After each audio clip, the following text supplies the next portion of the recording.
self-serving, persuasive talkers of everything and nothing. We are Conversation Con Artists.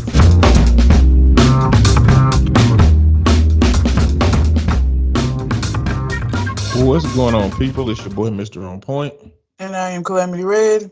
We are Conversation Con Artists, back for another wonderful, fantastic episode. You can find me on Twitter and Instagram at Mr. MISTER_on point and TikTok at Eddie B Talking.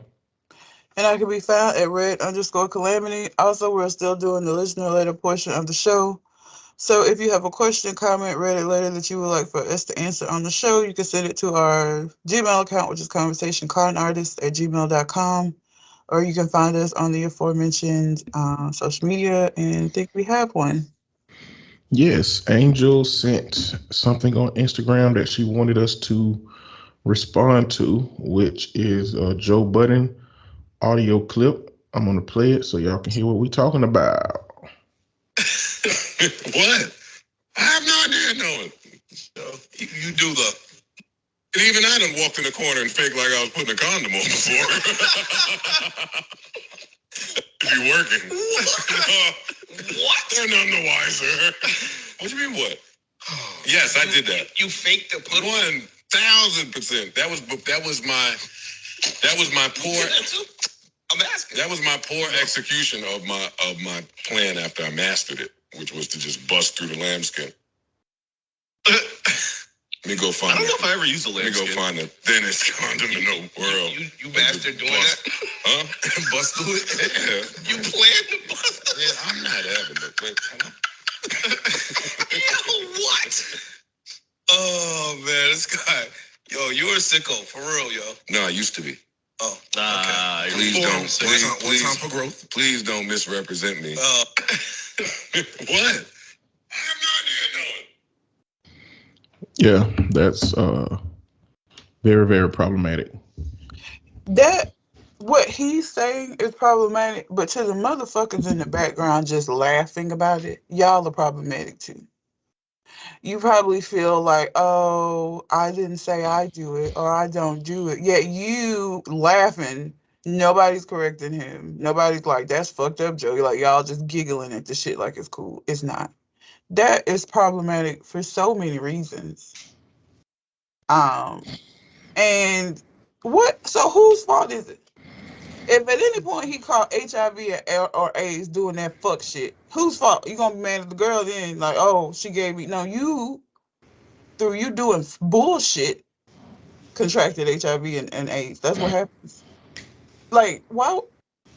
The things that men do to women that they feel like is okay shows just over and over again how much y'all don't respect women. And by y'all, I mean niggas like Joe, but not men in general. But like, good God. You go, so you know she wants you to use a condom. You agree to do so, and then you go off somewhere, pretend to put it on and don't. Or you purposely try to break through the condom. Like, the levels of how this is problematic. So it sounds like what he was going to say before he got interrupted was about not wearing condoms. Like, it sounded like he was going to say, I ain't wearing no condom. So his solution to that is to fake putting on a condom in the corner or find a thin condom that he could hopefully break just so he could have unprotected sex. Yeah. You know, the danger of having unprotected sex ain't even as significant as how much you must not respect a woman to do something like that. And it's a lot of men who will say they respect women, but they don't really genuinely respect them as humans. No, I don't know what today Joe Budden is like in terms of what he say, but the mere fact that he's saying this without condemning it fully, without saying y'all shouldn't be doing this. And the people in the background, one of them said, "What?" I mean, as if it was a measure of this some outlandish shit to have done. But to not have challenged him on it, to not have let young listeners hear you say that's fucked up, you shouldn't do that shit. You're right. That's even more dangerous. That's that nudge shit. That's that stay in the man club shit. Because I imagine Joe Budden podcast, if you go against him, challenge him, might be a problem. If you say, Joe, you know that shit's like non-consensual sex at that point, right? Like, even if somebody said, yes, let's have sex, but we got to do it protected. Once you do something that doesn't exist in the realm of what the rules were set at the beginning, it's now non-consensual. You're doing something that she didn't agree to. And that's, a lot of dudes don't understand this. Again, because men have been conditioned to look at women like fucking property. Like prized possessions. Like cars and shit. Like, you can do whatever you want with your car. But not able to see the humanity in women. Because if you did, you wouldn't be doing this kind of stuff. Like, the kind of loyalty that men be holding up to their homeboys is not the same kind of loyalty that they be holding up to women. It's a whole bunch of other ways that men coerce women. They coerce women with money by saying, well, I paid for the first date, you owe me something. They coerce women by tactics like when you're chilling and the woman say, no, I don't want to have sex. And then they'll be like, okay, well, I'm finna go. You know, trying to get women to be like, okay, well, we can do it. Why would you even want sex like that, L? Why, like, for sex for me need to be a full-blown, absolutely, yes, boy, come here. I just don't know what the kick is of feeling like you got to convince a woman to do it or have sex. I mean, and if you do, that's some teenager, ain't neither one of us really did it or got no experience type shit, I guess. But that wouldn't be the case if we could raise our boys differently.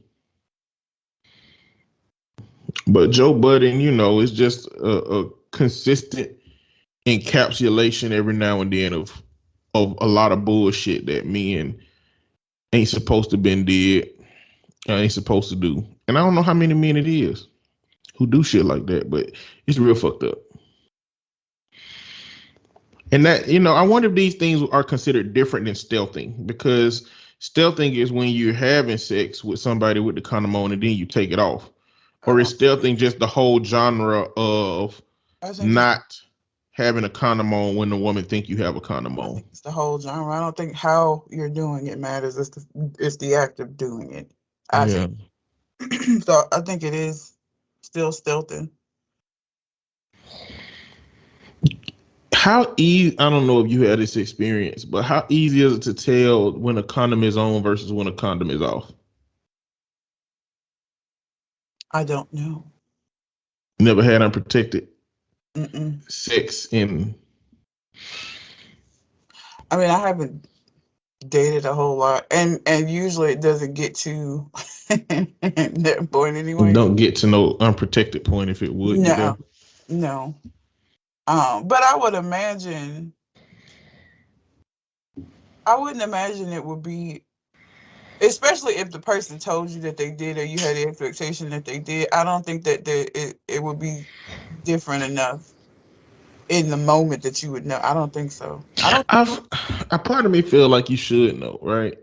Like, because in my head right now, I'm thinking that if somebody touched me with a latex glove on versus with one off, I would know. But it isn't a touch. I don't mean touch like that. I mean. I was trying to avoid saying give me a hand job, but but that's still different from you're still looking at it from the person of the insertion instead of the inserted. No. I'm saying for you. What I'm saying is, I feel like the nerve endings that you have would be able to detect at a point when latex is hitting those endings versus when skin to skin is hitting those endings. It's not, but that's what I'm saying. It's not, the nerve endings and the way that it's set up is not the same as a penis.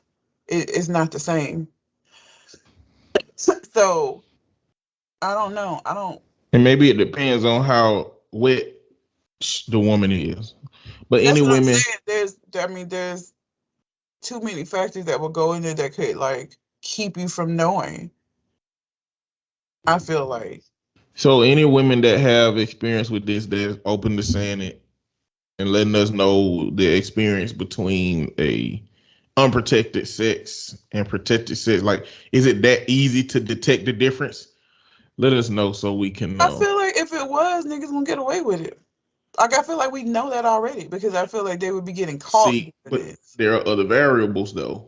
There is the, like, I don't want to take away the variable of she wants sex at this point that she said yes. We ain't even gonna get into she don't want sex. She wants sex at this point. So the reality that it feels good enough not to stop it at this point. And then we got the variable of, oh shit, this man took this condom off. What it look like for me to try to stop him? Like the anger, the power, the authority.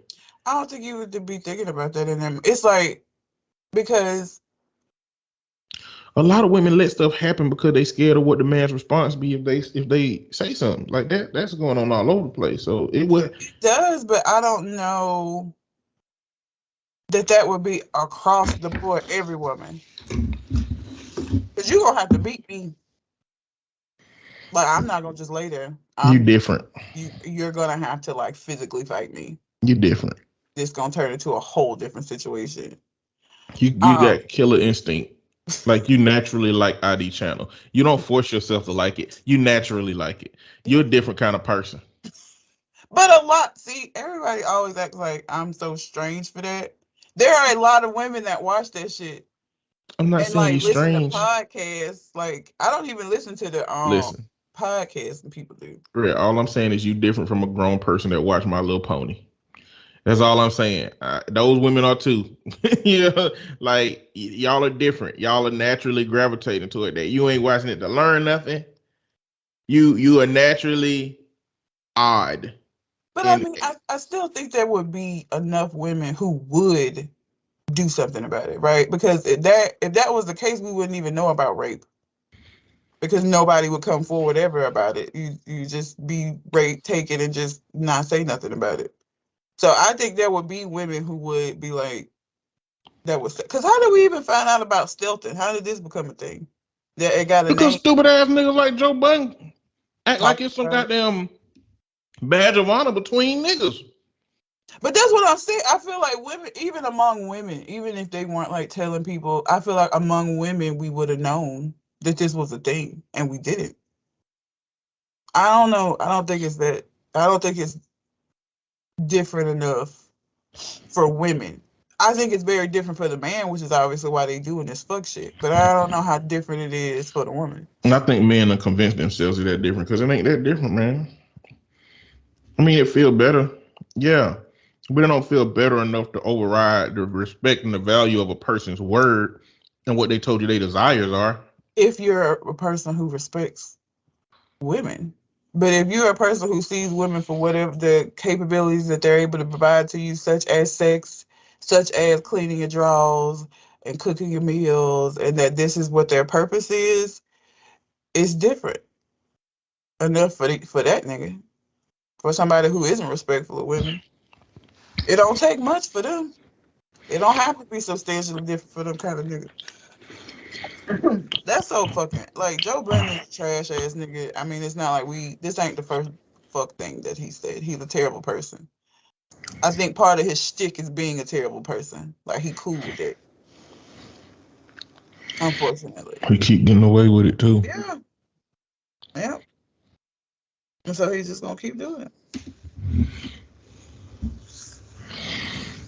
Yeah.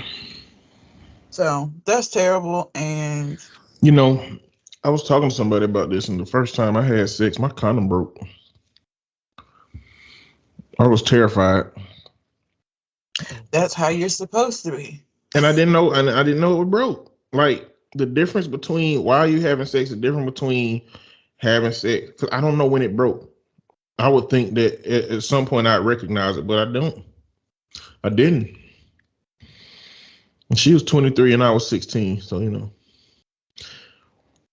that was an issue, generally speaking. But She'd still been all right, legally speaking. You were 16, so she was good. But I was scared. I was like, we had no conversation about sex prior to that. I didn't know to ask questions about whether she was on birth control or none of that shit. I told her, I said, the condom broke. She said, it's okay. I take that to mean these days as she was on birth control or some form of protection where she didn't have to worry about it. Probably. But I didn't know to ask them questions, man. That's that teenage shit. I had a client one time who I gave him some condoms because he told me he was sexually active. I went to the health department and got condoms, and they were colored condoms. And he was like, I'm not finna use these. I said, why not? He was like, they colors. I don't want to be in there looking like a little kid with some colored condoms. I like, bro, if you don't stop fucking people, you need to stop having sex. Period. Give me my condoms back. I'm gonna give them to somebody who appreciate them for their function. And like, what do you think? Like a kid, you said you had sex in a pool, bro. Like, why are you? Anyway, that's just evidence that like young people ain't got no business having sex like that. They just don't. And motherfuckers need to tighten up because you ain't got the knowledge. But yeah, Joe Budden is trash. Yep. No secret. No secret. But yeah, thanks, Angel. Men ain't shit. Some men ain't shit. I have Reddit. Am I the asshole? I always pick the asshole. I want to do this one. You said you do? Because I want to. It sounds more dumb than asshole, so there has to be other things to it for it to be an asshole situation and not that she just dumb. Am I the asshole for having my boyfriend live with me rent free? Like, no.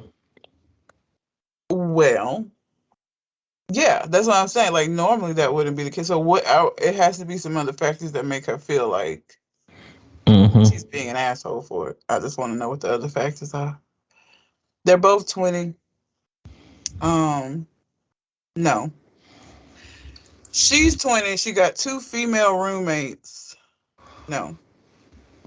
I live with 3 roommates. Oh, the third one being her boyfriend. Okay. She's 20. Her 2 female roommates are both 20. And then her boyfriend's 23.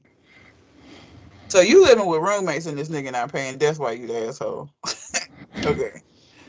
I live with 3 roommates, 2 of which I also lived with last year. We live in an off-campus apartment right off of our college campus, which is in the city. My boyfriend graduated from the same college last year. Other than occasional music gigs, he doesn't have a job. Me and my boyfriend have been dating since high school and are both from a suburb about 30 minutes outside the city. Since all of his gigs are in the city and he doesn't want to live with his parents and commute, I was okay with him just living with me, even though it's technically against our lease. Since he doesn't have a job, he can't pay rent, $700 a month, even though he does chip in for utilities. Me and the roommates that lived together last year are really close. We do almost everything together and spend most of our time at home together. Our third roommate just met us in August. She's nice, clean, and considerate, but she makes zero effort to be friends with us, probably since she has friends and a boyfriend of her own. She's usually out of the house at his place or her friends' houses that are in our off-campus neighborhood. Still, we all get the vibe that she doesn't like us. This week, I overheard her talking on a call in her room about how she hated that my boyfriend lives with us since he doesn't pay rent and since he isn't on the lease. and we're keeping his living situation on the DL. He doesn't have a house key, so he leaves the door unlocked when he rarely leaves. What?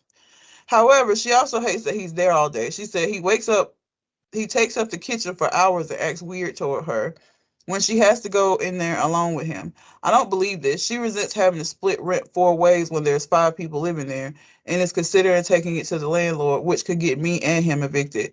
I told my boyfriend about this and he's livid. We think she's being vindictive on purpose since she doesn't like us, but I do feel bad even though my parents pay my rent.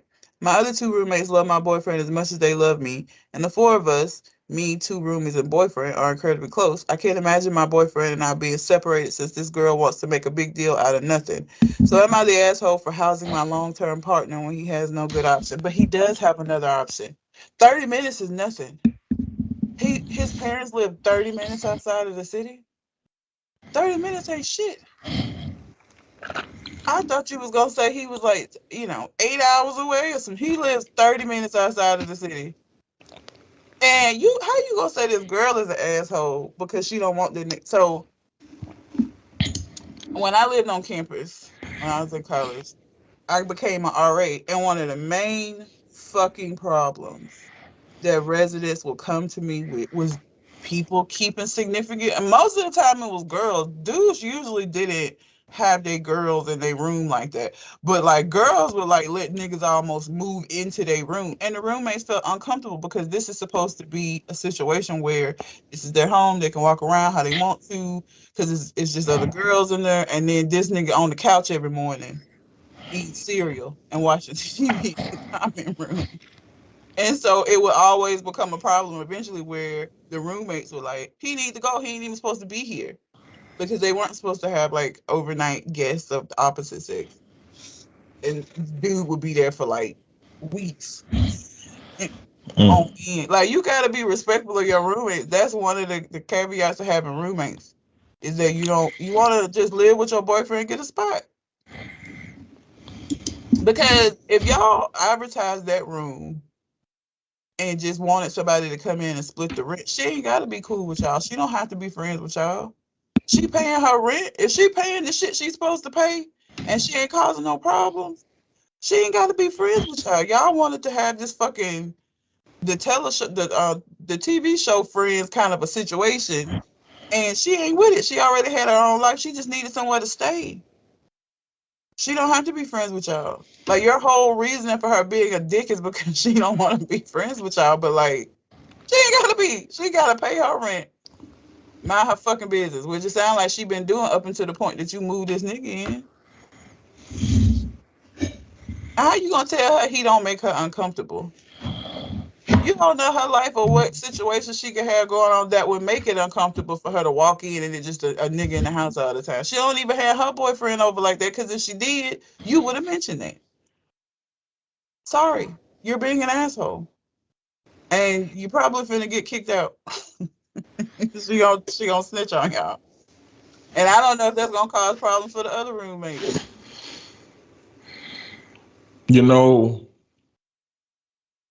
The onus of responsibility on not being a fucking creep and making other people uncomfortable is on the person living with you.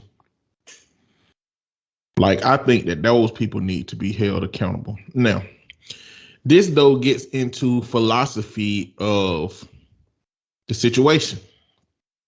Because I had this situation when I was living with Cheeks and Sheila. It's a whole long, drawn out story about them.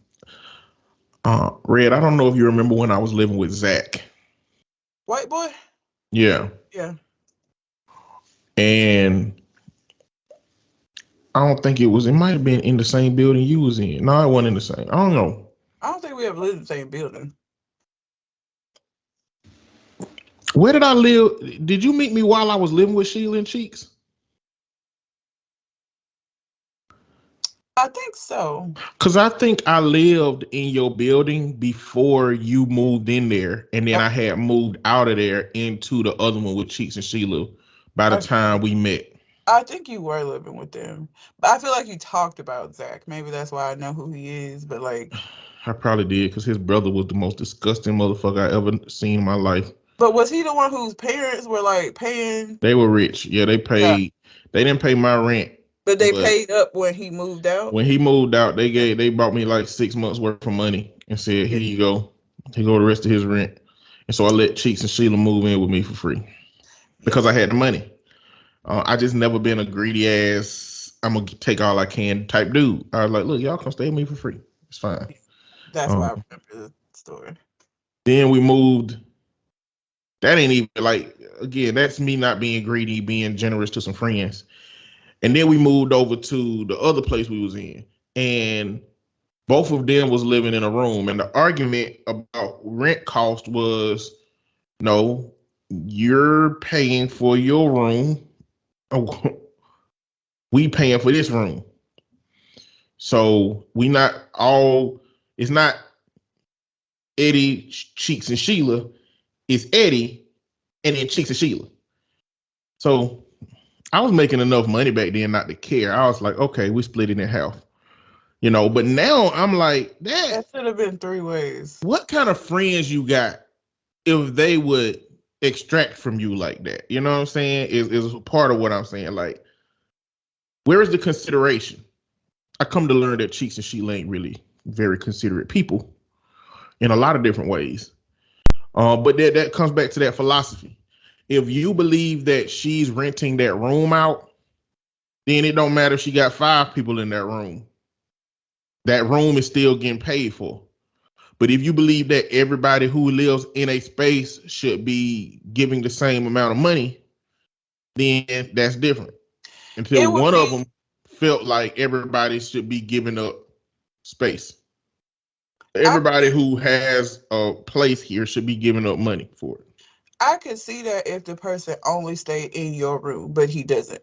He's in the shared parts of the apartment, which is what's problematic. He ain't just coming in and going to her room because she uncomfortable about going in the kitchen. She's uncomfortable about going in the living room because he ain't just confined to the room.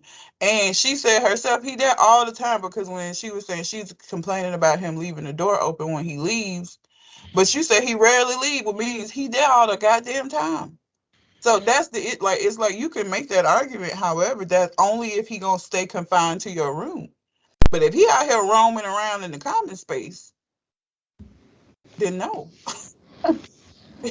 That's the problem. And that was the problem with the roommate situations when I was staying in the dorms, is that the boyfriend will be out in the common space.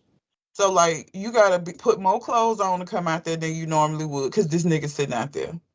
Like, you're not comfortable to just live in a space that you're paying for. If I'm paying for some shit, I'm gonna do what the fuck I want to do. Like, what? Now I gotta be concerned about, is a dude sitting out here all the time? So if I was just gonna walk out in my t-shirt and underwear, I ain't gonna do that when he out here. So now I gotta put clothes on to walk around my own home that I'm paying for. No, absolutely not. You know, I think that she's the asshole more because she's so oblivious to how this is impacting everybody else. Yeah. If she has some sympathy for the people who live there who are struggling with it and not justifying every piece just because some like it, all of them should like it, then maybe I'll see it differently. But the fact that she's looking at it like this and being so aggressive towards that individual, she lived there. That's where her home is right now. Like, she shouldn't be uncomfortable in her own house because of some other dude. I'd be less inclined to say she the asshole if she really was telling her boyfriend, look, these are rules that I need you to follow. These are things I need you to do. We need to make sure that everybody else is comfortable here. And a part of that is you spending too much time in the fucking kitchen, bro. Like, the trade-off of not driving 30 minutes away is fucking not having access to a kitchen. It is what it is. Go to McDonald's. But I feel like it's a reasonable conversation that can be had and reasonable changes to be made that can make you not the asshole, but the fact that you just saying that, well, because my parents pay my rent, my boyfriend should be able to stay here and he have no responsibilities in it. And, you know, he could use the kitchen and use the whole house. And, you know, my other friends love him. I mean, this one person she's just got a vendetta. She's not creeped out by him or weird. like you're the asshole because you're not willing to conceptualize that somebody actually be bothered by him being there in the capacity that he is. Another thing is like we don't know other people's traumas, you know? Yeah. This woman might not have ever been left alone with a man in this capacity, or may have had some kind of abuse from a man when she was left alone with him and be uncomfortable in many ways that your people ain't gonna tell you about because it ain't your business. The only thing that you need to know is that I don't like this motherfucker being in the kitchen around me by myself, and it's your responsibility to do something about it. So if you get kicked out, it'll be your fault because you're an asshole in this situation. Well, you can't, you know. And again, so what I think more of the issue is probably less that it's 30 minutes away. Because like I said, I don't care where, even people purposefully I don't know what city they're in, but like people purposefully live outside of New York to not have to deal with the shit in the city and drive in. So 30 minutes is not a long time no matter where it is you live. It don't even have to be down south. 30 minutes is not a long time. What I think that issue is, the nigga's not working. He's a musician doing gigs. If he dead at the house all the time, that means he not having a whole lot of gigs. And paying to transport yourself, even if it's just 30 minutes on a regular basis, it's going to be expensive for an unemployed person. That's what I think it ain't that it's 30 minutes away. That's not a long drive. I'm about 30 minutes away from downtown Birmingham, where I live at now. So anytime I meet up with everybody, we usually go to restaurants or shit that's downtown Southside. It's about 30 minutes. It's not a big fucking deal. It's really not. It's not that deep. It's a short drive. So, you know, when I was living in Auburn, 30-minute drive was too long for me for a long distance relationship. Really? 30 minutes? I grew up in a town where everything was in 5-minute walkable distance, maybe 10. Well, so when I went to Auburn, yeah, the idea of driving 30 minutes that I never had to do ever, because everything I wanted I can get to in 2-3 minutes driving. Nah, I did not like it. Yes. Now that changed when I moved to Charlotte the first time, because everywhere to take 30 minutes, and I was talking to somebody across town. So that's never seemed long to me. Like I said, even now, in order for me to get to downtown from where I'm at, it's 30 minutes. It's about 30 minutes, no matter where downtown I'm going. It's not that long. Is it longer than what it was when I lived in Hoover? Sure. But it ain't so long that when I'm invited to go do stuff that I would be like, that's too far. It's 30 minutes. But I guarantee you it's less about the time and more about money. If he's a struggling musician, like I said, the fact that he always at the apartment, and even the writer said he rarely leaves, which means he rarely have fucking gigs, which means he rarely making money. And that ain't no guarantee that the gigs are paid. You fresh out of college doing in a band, like how much money are you making? Probably not a whole lot, I wouldn't imagine. No. So, but yeah, you're a dick, ma'am. Like you don't get to tell her she's not bothered by his presence just because your other two friends aren't. She lives there. She pays. Keep him in your room. Keep him out the common areas. Agreed.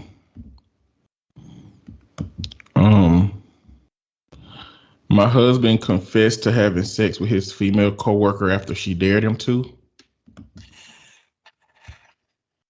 The guy I'm dating is too perfect. Why don't I like him?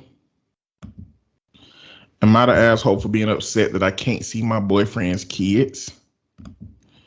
Am I the asshole for not answering my girlfriend's calls at her whim? Or am I the asshole for being brutally honest and then telling my dad and wife to accept it?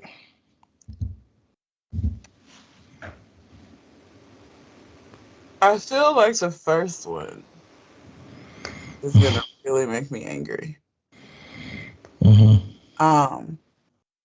Because is he using the fact that she dared him as some kind of, she dared me to. I didn't do it because I wanted to. It was just a dare. Because what the fuck does that have to do with anything? He cheated in the story. She dared him. Read that. I just want to know. Like the list that people will go to try to like make themselves not responsible for their choices. She dared me, babe. What was I supposed to do? Bitch. Now this is in True Off My Chest. Not Am I the Asshole? He, 36, came forward and confessed to me about it 2 days ago. He said that it happened 4 months ago. His new female coworker was harassing him at work and being all flirty and over chatty with him. He said he tried so hard to draw the line with her, putting into her harassing text and comments, but then he said she cornered him and dared him to have sex with her and kept nagging him, saying he couldn't handle her if he tried. He said he didn't know and why he acted the way he did. He didn't know. He said he didn't know how and why he acted the way he did, but said that she pushed a button in him and he let her get in his head. He said that very same day, I know which day it was, he found himself in her place, that one thing led to another and it just happened. He swore he had no control over what he did and that he in that moment felt like he wasn't himself, and now he's deep in guilt. He admitted going to therapy for the past 2 months to try to overcome this, but he said he couldn't do that without coming clean about what he did.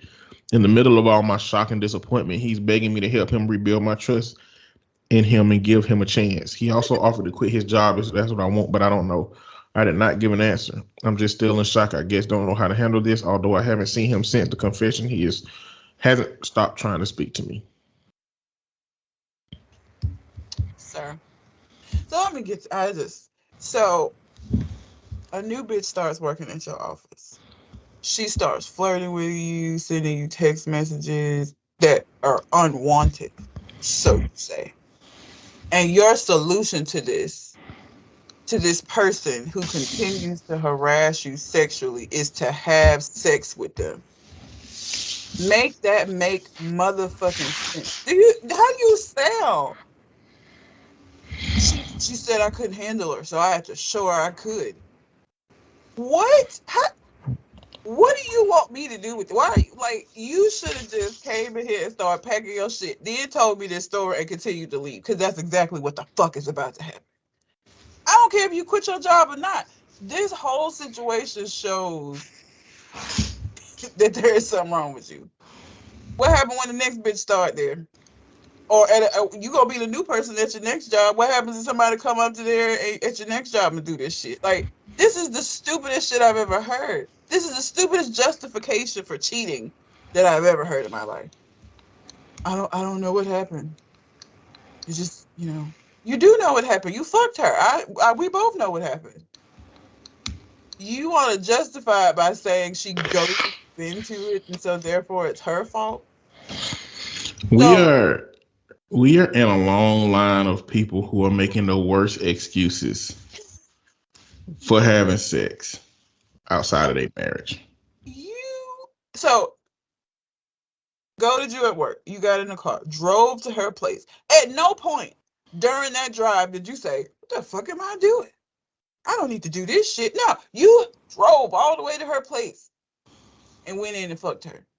And now you want somebody to feel like you were a victim? You know what victims of sexual harassment do? Report it. That's what victims do. Yeah, there's avenues at your job. Even if they don't report it, having sex with the person who is sexually harassing you does the opposite of what you're wanting, which is for them to leave you alone. This is so... I've never heard a stupider excuse for fucking somebody. Like, I would start I would be angry, but I feel like I would just start laughing at their audacity to try to come in here and act like you were a victim. Oh, poor you. She was sexually harassing you, and all you thought that you could do with your back against the wall was fuck her. How do you sound? She should have said, "I dare your ass to leave and don't bring your ass back." Oh, that didn't trigger it? Because it sounded like something your ass wanted to do to me. Sound like something you chose to do to me. That's such a trash ass read. Like, I've never heard it. Like, what? Oh, God. Even people, like I said people who are being sexually assaulted report. Not everybody does because depending on the situation. So let me not act like if you don't report it, it's not happening. But a logical sequence of events is not for you to go fuck that person. Is that it? It's not gonna get them to leave you alone. That's gonna do the opposite. And you're a grown man. How old did they give age? Did she give ages? 36. Get the fuck out of here, bro. No. 27. Who's 27? A female coworker. We don't know her age. No. You 36 years old. That's the best you can come up with. And again, for me, don't ever insult my intelligence. If you really want to see me get red for real, fucking insult my intelligence. Come tell me some fucking shit that don't make no sense. Because now you just being double disrespectful. You did this shit disrespectful. And now you come and telling me this fucking story that we both knew I wasn't going to buy.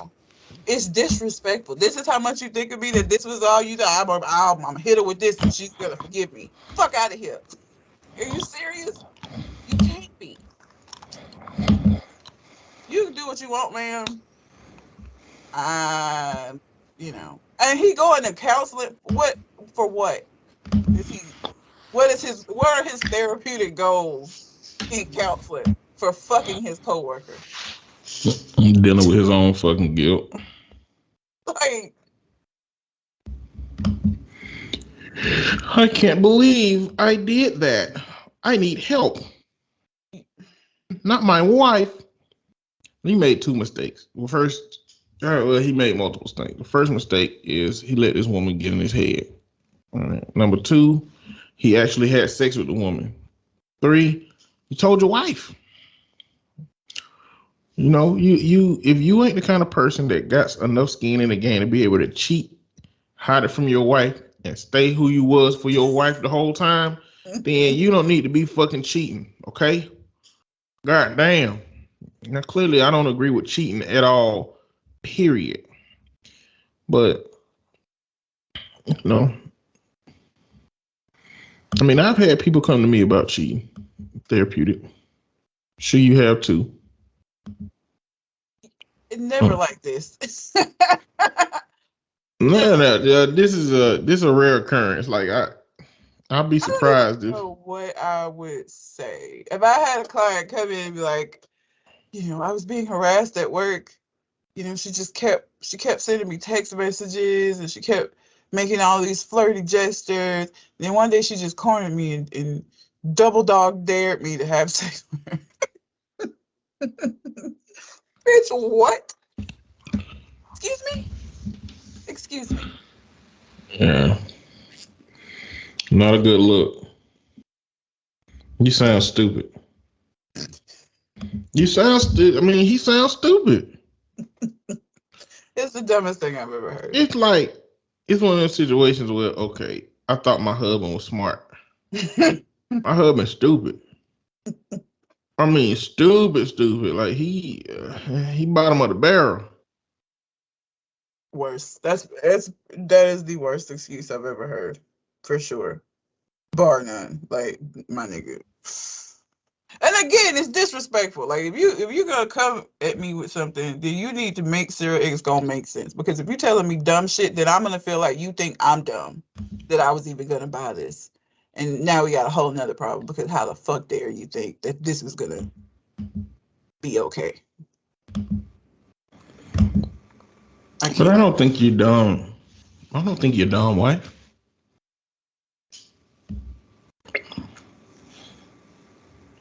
I don't think you're dumb. How is she not dumb? What do you mean? That's what he gonna say. Oh. When you say, oh, you think I'm stupid, huh? No. You good at math? What?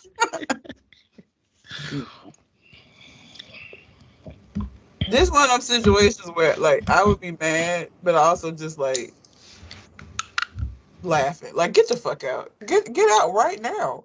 Like, right now. Like, don't even get all of your stuff because you're not coming back at him. So, like, take the time you need. Okay, I'm not gonna help you. Maybe you can call that bitch. She can help you. You gotta go. I don't want to hear. I don't. If you're in counseling, cool. I hope that makes you a better person for the next bitch. As far as you and I are concerned, though, you gotta go. You gotta go. Because if your male coworker have been doing this and dared you, would you have fucked him too? Because it's all about just being dared, right? Because you don't know. So if this had been a nigga that was sending you flirty messages and like cornered you in the break room and was like, "You can't handle me, Chad." I feel like they're like, "Chad, you can't handle me. You couldn't handle it if would you have then followed Chad home and fucked Chad? Probably not. So let's not use this, okay? I don't know now. I don't know now, Red. You think he would have went home and fucked Chad? It's a lot of motherfuckers getting their backs blowed out by some Chads. Some good old nice family men. That nobody ever know about. So you never know. Maybe he don't even know. Clearly, if his logic is real, he don't know. As soon as Chad be like, "Hey, I bet you can't handle this." He just transform. "Yes, I can. Let's see. I'll be at your house tonight." I don't know. That's dumb. Yes. We are humans. We have been endowed with sentience. We ain't just characters who just decide to do what it want to do when it want to do it. That ain't how it works. Okay? That's not how it works. We can choose. And if somebody tell you that they can't choose, they can't control themselves, that's some dangerous shit in itself. That's some dangerous shit in itself. It is. I don't know. Okay, so I have Adam the asshole for confronting a woman about her dog after my daughter got upset. That one, the only way I can see is it because, okay, Remy is a very friendly dog. Kingston, my miniature schnauzer, was not.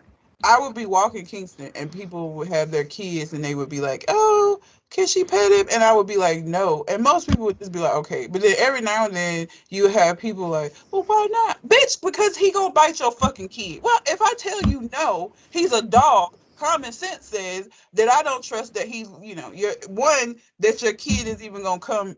Kids come in quick, okay? They don't ease into pet dogs because they don't know yet to do that. And so I'm not going to be responsible for your child getting bit. So no.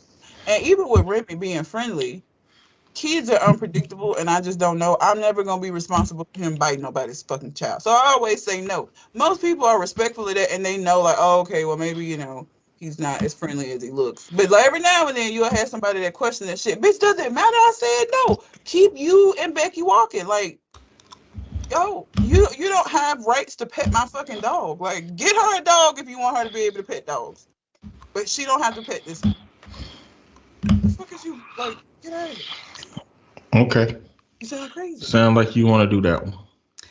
Now, watch I did all that talking and it ain't even going to be about that. But I don't know what else it could be for you to be asking that you're the asshole. I live in I guess this was supposed to be forbidden. Because I live in a building where pets are strictly verboten, is what she wrote. Is that even a real word? I ain't never heard that. VERBOTEN? What the fuck is that? I don't know what the hell that is. Which means forbidden. You can't have one even if you own the apartment. Last week, I was leaving the building with my 6-year-old and another resident was coming down the stairs with some tiny dog in her tote bag. My daughter started fussing as I've told her it's not me, it's against us getting a dog, but it's the building rules. My daughter wanted to know why this lady didn't need to follow them. The woman stopped and asked my daughter if she wanted to say hi and that the dog was friendly, so I decided to call her out on breaking the rule. Mind your business, ma'am. She said it wasn't her dog. She was just sitting for a week whilst her friend had a baby, but still the rules are strict. Dogs can mess up communal areas. She said this is why she's carrying him, but said he wouldn't be a bother as he's super old, but she still has to let him roam to do his business. I got a little heated and she said she had to go walk him. I told her if I saw her again with the dog, I would tell her landlord, and she literally rolled her eyes at me and said whatever like a child. She acting like a child? I sent a message to the building group chat about it and was mainly ignored. Yeah, because mind your fucking business, bitch. Except for one person who said they spoken to the neighbor and her dog and they were both nice, but that's not the point. My child now thinks I'm either lying about the dog rule or that rules don't matter. My wife think I overreacted. That's because you did. Oh, I'm sorry. Well, you're a wife. You still could be a woman. Mind your business. This what it really... The problems of the world could really be resolved if more people minded their goddamn business. You mad because you got to answer a question to your kid. Do you know how many times you're going to be out with your child and they're going to ask you a question because of something they saw? Are you going to go up to every single person that like triggers a question in your child and say, you got my kid questioning me? How dare you? Mind your fucking business. Mind your business. This don't have nothing to do with you. You're talking about a dog could mess up communal spaces. Obviously, this one isn't because you've been in communal spaces and ain't seen no shit. You didn't even know the dog was there till you saw her out with it. Mind your fucking business. Shit. Why are you this bothered about this? Because your kid asked you, like, well, she has a dog. Okay. You know, Juvenile said, if you mind your fucking business, then your life will be spared. She should have minded her. He should have minded his goddamn business. White people, man, tell me this. Have you seen the new season of Atlanta yet? I haven't started watching it. It feels like when it first came out. Oh, wow. Because last season was so weird to me. Last season was weird. I was like, But every single episode that's out, it's 5 episodes out, it got that original Atlanta charm to it. Mm. But there is no shortage of subtle white people in this season. But white people be out here really be thinking that this world is theirs. They really think this world is theirs. He mad at the group chat because they mind their goddamn business and they don't care. Like their response should be the response that you have. It ain't affecting me. It don't have nothing to do with me. If she get caught, she get caught. But I don't give a fuck enough to go out of my way to alert these people about this dog. Mind your fucking business. Mind your business. And your life will be spared. Like, I don't understand. Like, I see all of these different, like, you see these videos on like TikTok of people recording white people like coming over and putting themselves in situations that don't have nothing to do. I walk past so many things that I might see that I'm like, oh, that's weird, or why the fuck they doing that? But guess what I don't do? I don't go over there and bother them people because I mind my goddamn business. It don't have nothing to do with me. There's no reason for me to involve myself. But I've said this before. I just really don't think that white people got enough problems. I think black people and people of color in general have so many fucking issues just of our own anyway. We don't have the time. Like, living in America as a black woman is difficult enough. I don't have the time to go out looking for shit. But I think white people's life is so idealistic. They gotta go find shit to be upset about. Because why? You know how many times like we would be out when I was a kid and I would ask my mom about some shit and she would just tell me how it was and then that was just it. Like, we just went on about our fucking business. Like, I don't understand. Like, it boggles my mind. It seems like it would be such a more difficult way to live, to always feel like you need to involve yourself in shit that don't got nothing to do with you. Like, there was a TikTok video of a black family at the beach, and they had their toddler tied up to like a one of the little harness, the little human leash things that people have on the toddler on the table to keep her, because it's the beach, there's water, to keep her from like walking out too far and getting in the water. Because you take your kid, your 5 minutes in kid time is like an hour. They can do so much in 5 minutes. So to avoid that, they just had her tied up to the table in a human grade leash that white people started using. Okay. This white lady who this had nothing to do with came over to this family and just started like, it's really inhumane for you to have her on that leash. I think I talked about this before. Like, she offered to watch the child so she wouldn't have to be on the leash. You're a stranger to them. How do you sound? You really think that it's better parenting for them to let some strange person come up and take their kid than for them to keep the kid where they can watch them and where they can't get in trouble by putting this little rope on them? You sound crazy as fuck, bitch. Like, what? Why would they let you watch their kid? They don't know you. But because you're white and you're trustworthy in your mind, these black people should be completely fine with you watching their baby. Mind your business. Like, I don't get it. It just seems like it'd be easier to mind your fucking business. It is, theoretically. Like, if some shit got something to do with me, sure.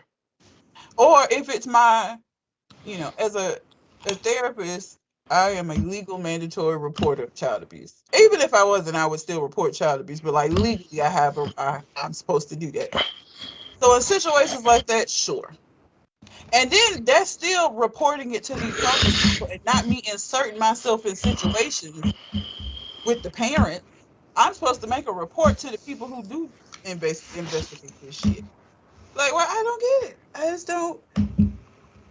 I don't get why it's so hard for them to mind their business, but it's so difficult. It's really like they see some shit going on and they just got to get involved every time, no matter what it is or how much it has nothing to do with it. Mind your fucking business, bitch. Yes, you the asshole. Let me see what people said. You're the asshole. Don't make things hard on someone doing a favor for a friend because your daughter got upset. It's temporary. If your daughter was with you, she knows it is temporary.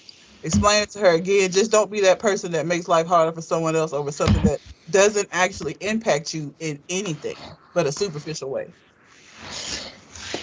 Agreed. Like,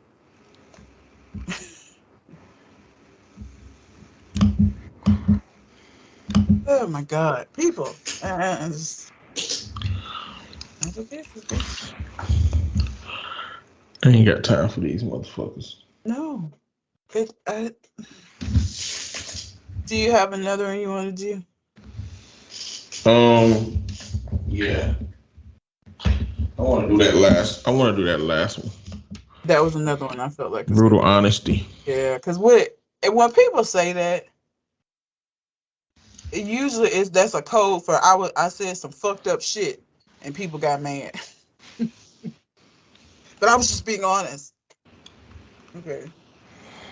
All right. Context. All of this was said in therapy with only the adults in the room. And for over a month, I was asked to be more honest. Background. My mom died when I was 9 after her pregnancy with my little sister went terribly wrong. That day, I lost my mom, who was my favorite person ever, and the little sister I had been so excited to meet. My dad and I never had the best relationship, and there was some added strain after we lost them. He remarried when I was 11. His wife had a daughter who was 5 at the time.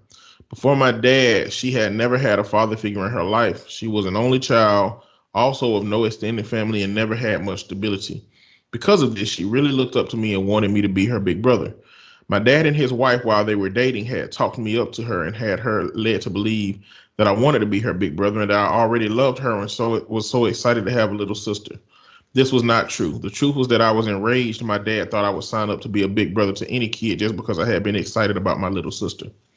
Present day. My dad and his wife decided the three of us needed therapy together now that I'm 17. Ever since they got married, they have waited for me to step up and cherish her daughter and treat her like the baby sister I always wanted. But I've never wanted to be her big brother, and I never wanted her as my sister. She was not the baby sister I adored and never got to meet. Having her in my life didn't make up for it in any way. My dad said it did for him, that he poured all his love for my sister into his stepdaughter and made it up for not having her. I don't feel the same. My stepsister wants to be closer to me. They know this. They saw that I was not doing anything to make that happen. So they brought me to therapy to figure out what the block was. They asked me for honesty. I held back for a few weeks because I suspected they would not like honesty. I gave it to them. I told them that I did not love my stepsister, that I did not consider her my replacement sister. I did not want to be her big brother. I did not care they wanted that from me. I never had. I don't hate anyone, but I never wanted the same things as them. I told her their image of me protecting her from the big bad world, protecting her from boys, taking her with me everywhere I went, hugging her and letting her snuggle close to me, looking out for her and everything was not a role I wanted in her life, and that had not changed in 6 years. They didn't like what I said. They argued back, saying that whether I liked it or not, she was my sister and I should do better. I snapped and told them they wanted honesty, so they need to deal with it. They said I was harsh. They said I was brutal. They said I was wrong and that I should be ashamed for saying things that I did about my little sister who adores me. Am I the asshole? Okay, change my mind. Your parents are assholes. Absolutely fucking the Your asshole. parents are fucking dicks. Let me tell you something. First of all, Dad's way of coping by pouring everything into his stepdaughter could be problematic down the road, because when people do that, what you've done is put her on a pedestal, and you have a lot of expectations for her. So when she started living her life and maybe she isn't what you thought she was going to be or what you wanted her to be, because you have this image of her replacing your daughter, it's going to be a problem.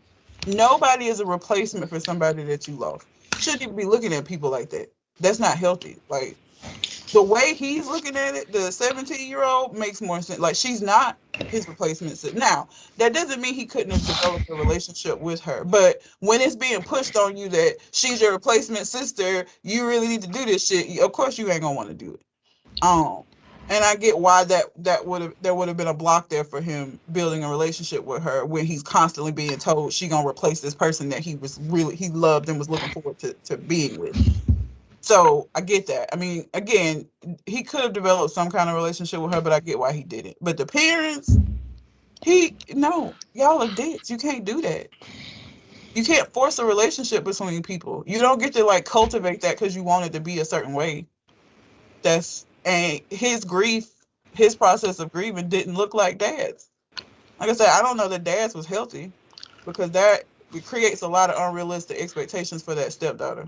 Because in his mind, she's this replacement. Not fair. Not fair to her, not fair to the 17-year-old. I wonder if they actually got him grief counseling after his mom died. Probably not. Because they didn't even, this moment wasn't even them looking at therapy to help him. It was looking at therapy to get him to play the role that he said that they were going to play, that he was going to play, that they lied about. Like, they lied and told they hyped him up about this to that girl. And that's so fucked up on their part. It's so fucked up on this part. That part. Yeah. And for y'all now to be like still trying to force that on him, like, you don't get to do that. Like, you can't, that's not how that works. 6 years later, like, he's about to leave his house. Yep. And never come the fuck back. Y'all ain't gonna see this nigga no more. Ever. I be trying to tell parents, man, the closer your kid get to leaving the house, you need to make sure that you have a good relationship with them. Because all of your control that you've had over them, it ends the day they leave. When they go to college, you don't want that. You want to have cultivated a relationship that is such that they will want to talk to you, that they will want to confide in you, so that you'll know what's going on with them. Because you can't mandate it anymore at that point. You can't make them like you did when they lived with you.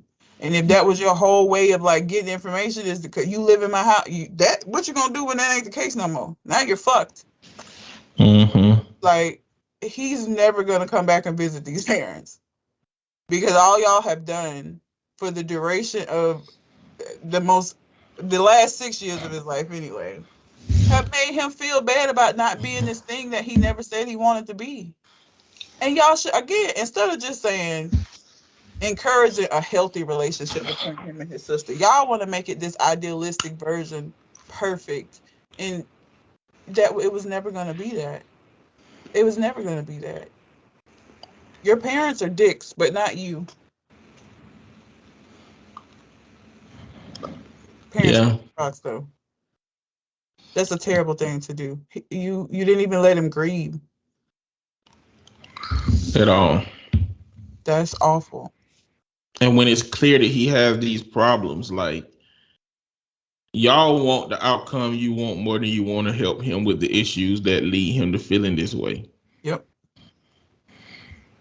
I mean, that's not to say that he can't have a better relationship, but one, it should have been started off with these lies. No. He's so excited to meet you. He's so no. Why? Tell the truth. Yeah, be honest. Be honest. That is a terrible. Like I said, y'all did a disservice to him. You did a disservice to the daughter because she came in with much higher expectations than what was ever going to be afforded to her, which is fucked up. And yeah, they could have naturally built a close relationship had y'all just stayed the fuck out of it and just let it happen the way that it needed to. But like every time you tried to force that on him, the further away you pushed him from it. Like people trying to create these picture perfect families, like for what? For what? Nothing in life is picture perfect. Why would your family be? So no, kid's not an asshole, but his parents are. They very much so are. Fuck them.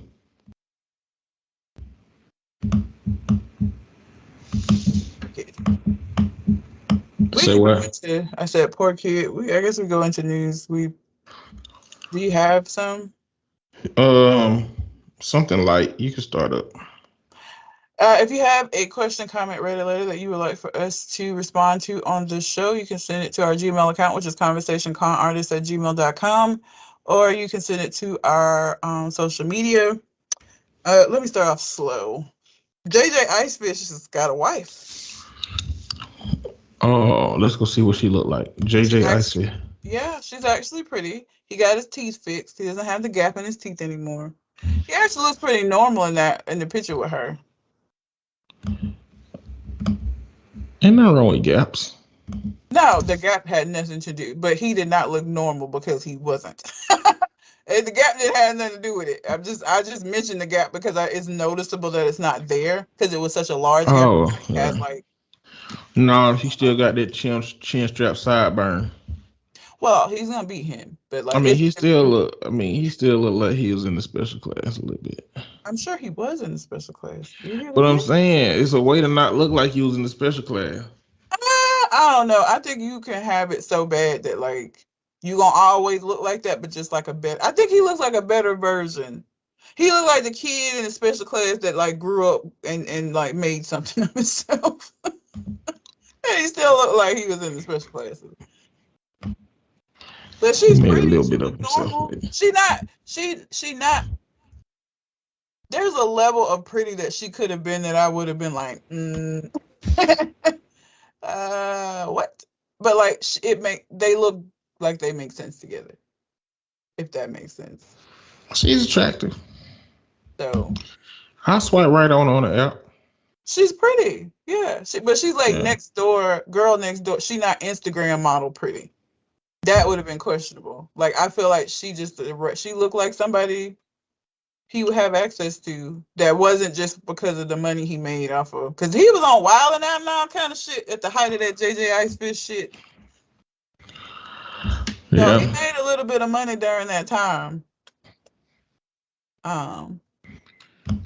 JJ Icefish. If y'all don't know who JJ Icefish is, just look it up. He was I can't really call him a musician. He was a guy that sang songs, and because I'm assuming he's had some mental deficits through his life. They were funny as fuck, unintentionally so. I don't think he set out for like it to become the meme that it did. But he made some coin off of it, so good for him. And now he's married. So I just wanted to mention that because I hadn't even thought about him in so long. Mm-hmm. It's not been a thing for some years. But and like I said, it ain't where you think, oh, this person's taking advantage of him. that's what, if it had been like an Instagram model, I would have been like bitch. But like this girl looks like they could just like be together and it just be regular. She could still be taking advantage of his ass. I don't know, but it looks better. I'll say that. And then the only other thing I had was Kanye. Really don't want to get into a whole bunch of like essentially Kanye doing Kanye bullshit again. He wore a shirt that said White Lives Matter during Fashion Week. He's done an interview with Tucker Carlson. Other celebrities have reached out to him and basically been like, dude, like this ain't it. Like this is fucked up. And reached out to him in private, which is what people always say, but like he's made it public by posting their conversations of them like telling, and nobody's been mean, nobody's been rude. Well, I take that back, some have, but like Diddy wasn't mean, Diddy wasn't rude, Diddy was just basically like, dude, this ain't it, what you doing, type shit. And he still posted it. I don't really want to, I've not been a Kanye fan, and I have not supported anything that Kanye has done for a very long time. And I get everybody, he's a musical genius, his music, and I just don't care. For me, he's not one of those people who I appreciate and value his musical contributions so much that I'm gonna just ignore the fuck shit that he does. He ain't that person for me. I don't know that I have somebody that is to where they could be doing this level of shit, and I would still, because people still making excuses for him and like trying to justify the shit that he's doing. And I'm just like, okay, go off. Like, but I guess it's like Chrisette Michele did one thing, and y'all like had a whole come apart, wanted to cancel her.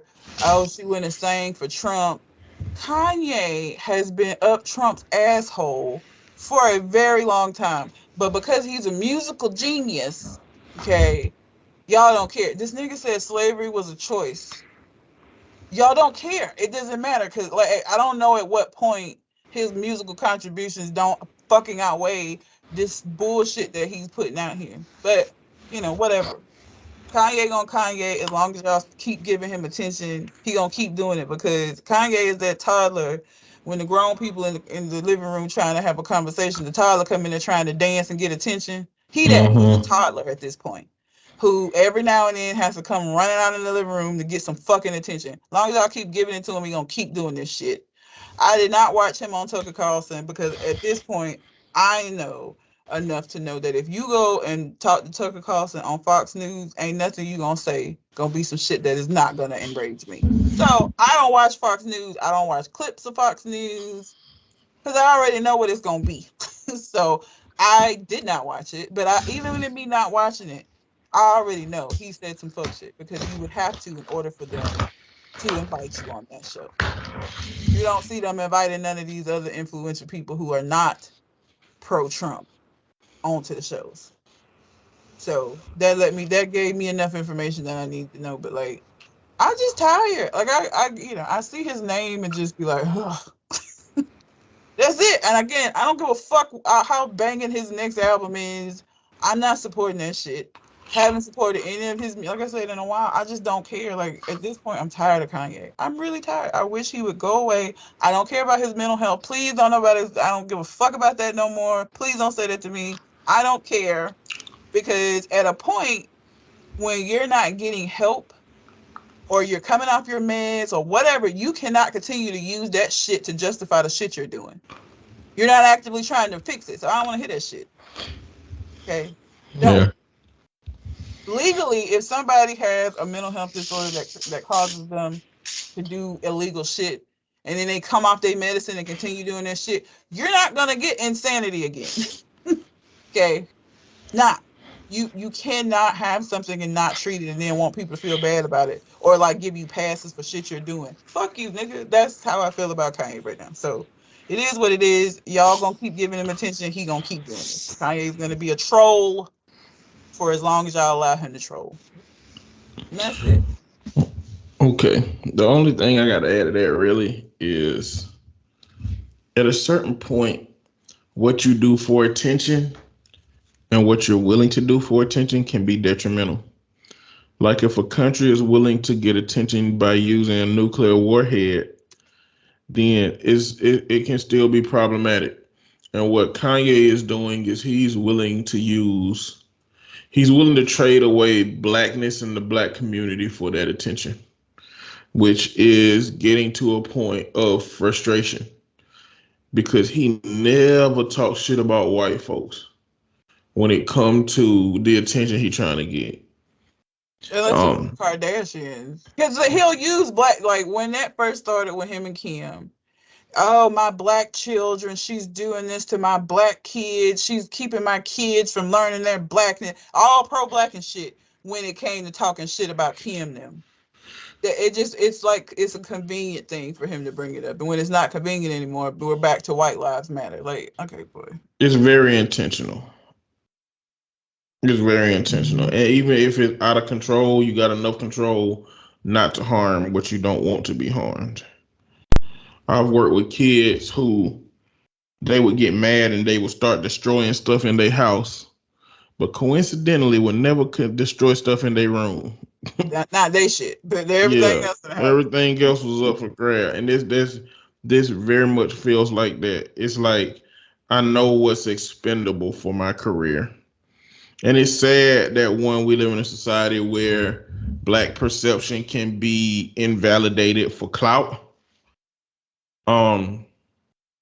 But also that somebody with a platform like Kanye's will use that against whatever he's trying to use it against, whatever he's trying to use it for, to get that attention, because something related to a project, his fashion line release or whatever.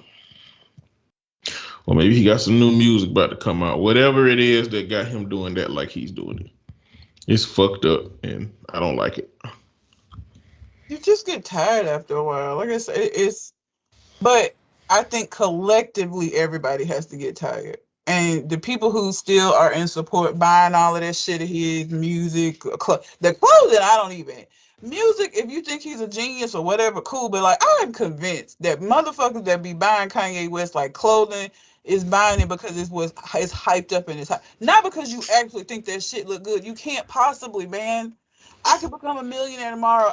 I promise you, y'all will never see me in any of that fucking Yeezy wear because it looks dumb to me. Like, y'all can't really think that shit look good. You can't. I'm sorry. How?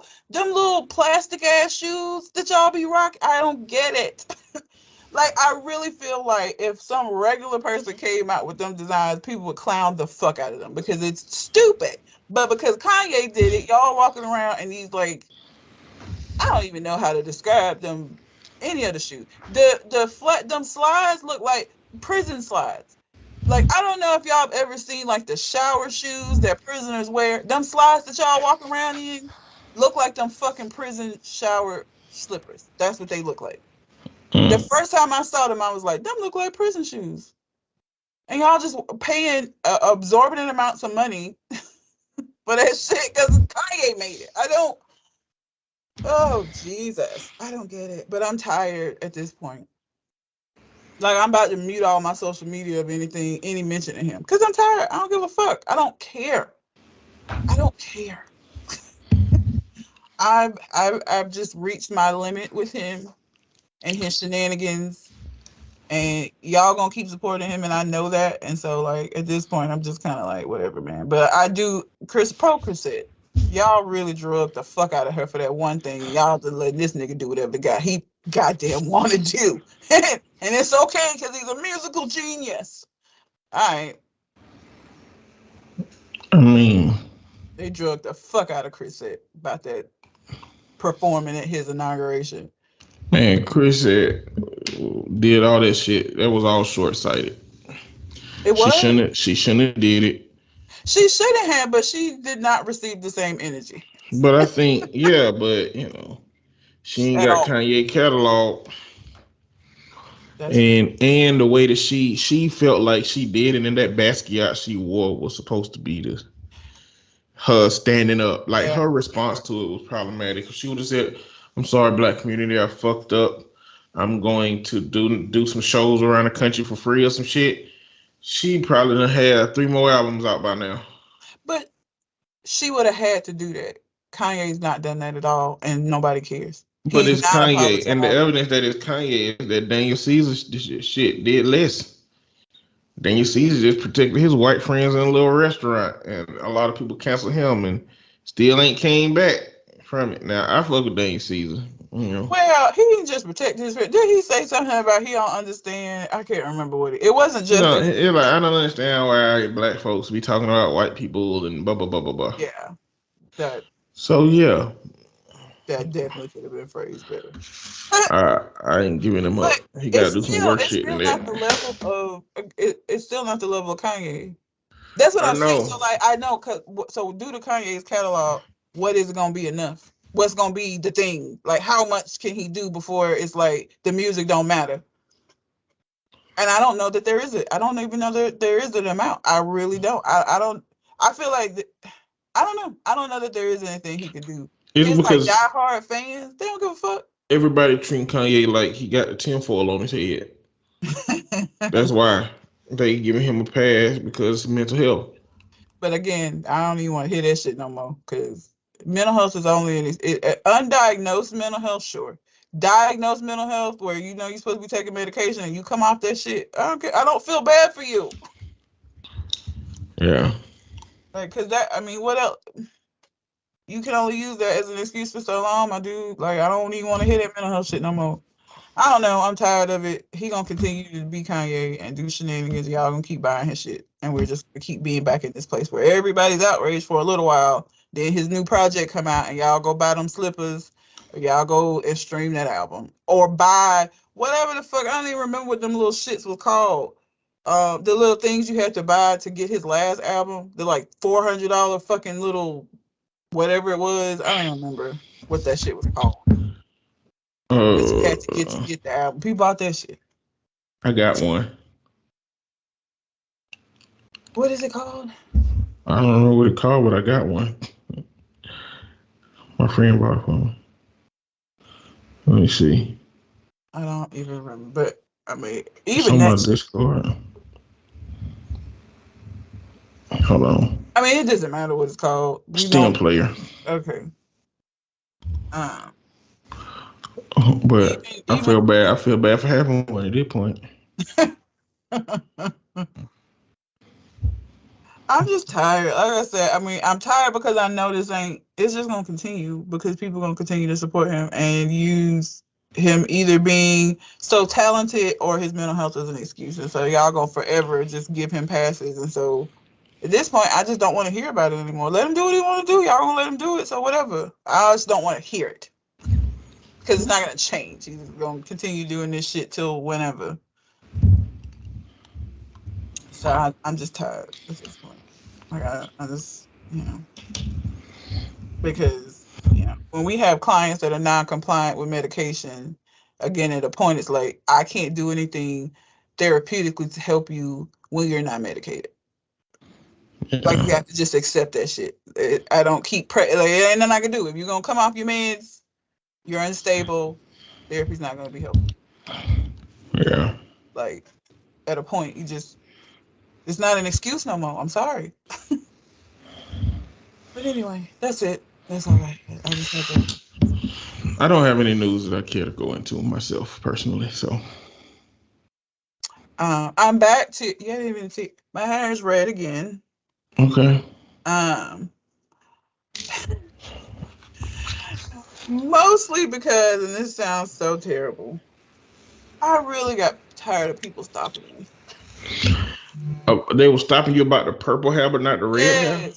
So, red is kind of, black people with red hair, it's not as like, it don't stand out as much, I feel like. So, like, when I first went natural and I first went red, you gotta consider this was like almost 10 years ago. It was a big thing, but like it's a lot of natural women with red hair, so that's not like a big thing.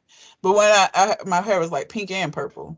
When I did that shit, that stood out more, and so people was like stopping me. And at first it was kind of like, okay, that's nice, and then at a point, I'm not sociable. I'm not, and I didn't do it for people to talk to me about it. Yeah. If I did it for the attention, then I would have been in heaven. It would have been great. but I didn't. And so, like, literally, gas stations, going grocery shop, like, it didn't matter. Somebody was gonna stop and like ask me either who did it. Then when I said I did it myself, they wanted to know how, and I just got tired of it. Plus, it's turning into fall, and I wanted, red is a little bit more of a fall kind of the vibe instead of pink and purple. So, I know when I go to work, I just did this. So, when I go to work on Monday, I know my coworkers are gonna be like, "Why would you change it?" So are my clients. But I got tired of this shit, man. It wasn't, like I said, if I did it for the attention, it would have been great, but I didn't. I didn't even think nobody was gonna give a fuck about my hair, but they did. And it got to be too much, so here we are. So now it's red again, so I am literally calamity red once again. Congratulations. So, and for y'all, that doesn't matter because I don't think any of you knew what I looked like anyway, or knew that my hair was red. I mean, I guess if you see the cartoon, I did look like that. I look like that again, basically. But for a time, it was pink and purple. And, yeah. Yeah. So. Well, this show was a little shorter than normal, but it is what it is. And you got anything else on your mind? I do not. Oh, everybody, I mentioned Atlanta being did I say that on the show or did I say that? Anyway, Atlanta, the new season of Atlanta is good, and the new season of Rick and Morty is good. Okay. It's not on Hulu. Yeah. And Rick and Morty, the portal gun is broken. Did they get stuck somewhere? No, the portal fluid. No. They just can't leave Earth. Okay, so they can't go through different dimensions. It broke while they were off somewhere, but it broke while they were at home. So the dilemma that it made for the writers, they got to figure out how to do stuff without other universes being brought into it. Also, they can't die. You know what I'm saying? Because resolving their deaths have been going to other universes to find where they died and then take their place. Mm-hmm. So it's good. So that's my piece. But until we come to the next conversation, yo, holla.